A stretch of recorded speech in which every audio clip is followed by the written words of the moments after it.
Before 1912, Albania was part of the Ottoman Empire.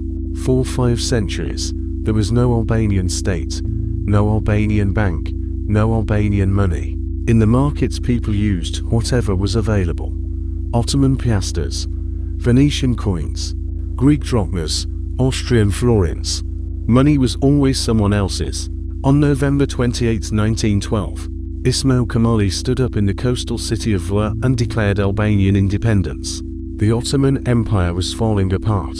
The timing was right, but independence on paper and independence in practice are different things. The new government had no army worth speaking of, no stable institutions, and no currency.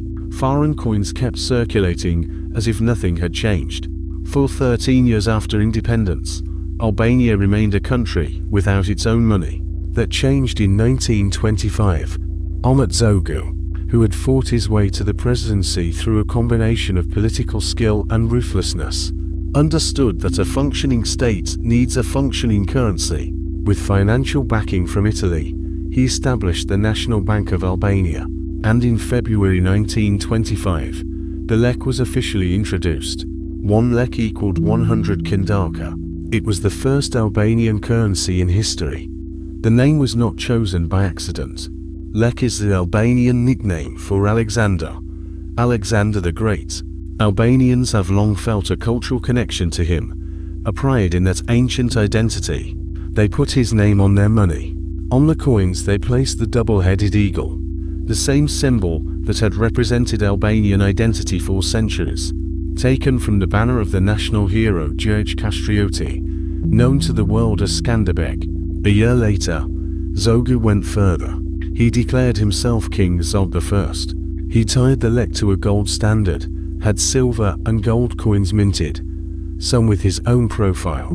For a brief period, the country had a real currency, a real king, and something resembling stability.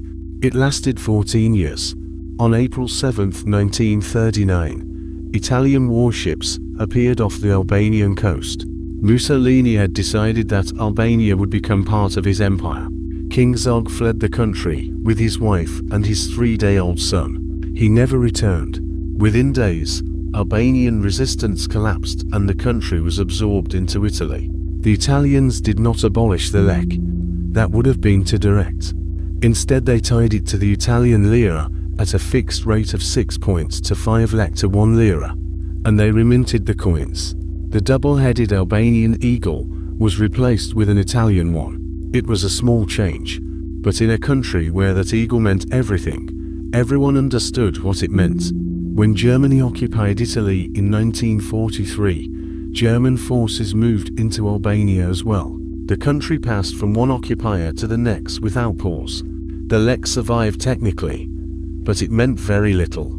After the war ended, a communist partisan leader named Enver Hoxha took control of the country.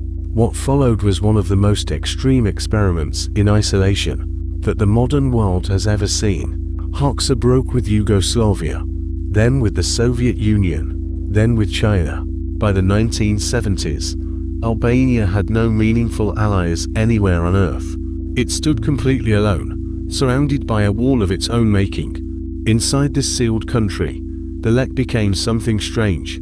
It was money that could only exist in one place and go nowhere. Owning foreign currency was not just illegal, it was treated as a political crime, punishable by imprisonment. There was almost no foreign trade, no tourism, no outside investment. The lek circulated in a closed loop, inside a closed economy, serving a population that had no access to anything beyond its own borders. Across the Albanian countryside, Hoxha ordered the construction of 173,000 concrete bunkers, one for every family in the country. They were meant to defend against invasion. The invasion never came. The bunkers still dot the landscape today, half buried in fields and hillsides, monuments to a paranoia that consumed 4 decades. Hoxha died in 1985. The system he had built lasted 6 more years. In 1991, communism collapsed. The borders opened. What happened next was extraordinary. Hundreds of thousands of Albanians, a significant portion of the entire population, left the country almost immediately. They crossed into Greece on foot through the mountains. They crowded onto cargo ships and crossed the Adriatic to Italy. They left because there was nothing at home. The economy had been running on ideology for 40 years, and ideology does not pay wages. The 1990s brought chaos and a strange kind of energy at the same time. New businesses appeared everywhere.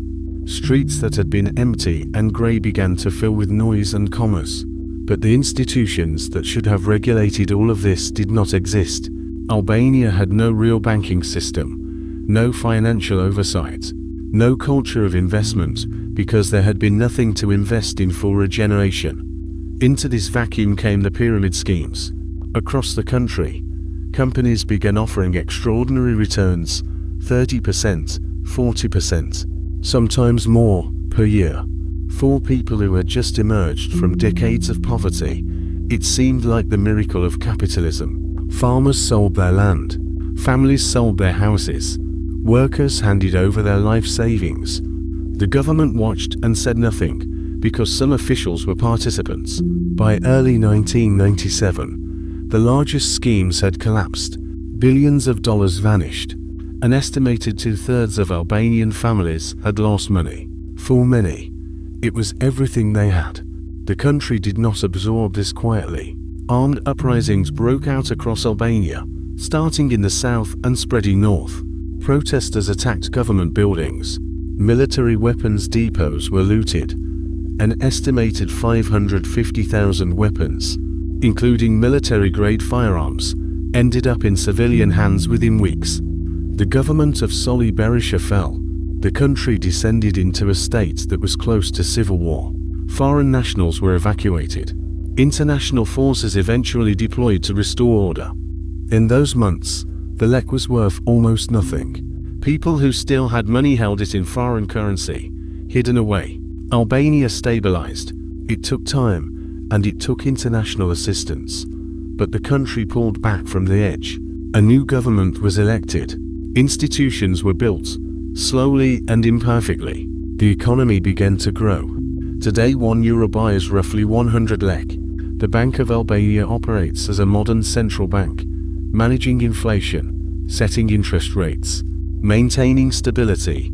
Tirana has become one of the most dynamic cities in the Balkans, full of construction, restaurants, young people, noise. The transformation from the 1990s to today is difficult to overstate. And on the coins, the double-headed eagle is still there.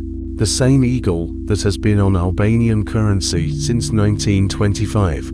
It has outlasted a kingdom, a fascist occupation, a communist dictatorship that lasted 40 years, and a financial collapse that brought the country to its knees. Albania is now a candidate for membership in the European Union. If and when it joins, the lek will almost certainly be replaced by the euro. A century of survival, ended not by war or revolution, but by the quiet process of integration. But for now, the eagle is still there, looking in both directions, as it always has.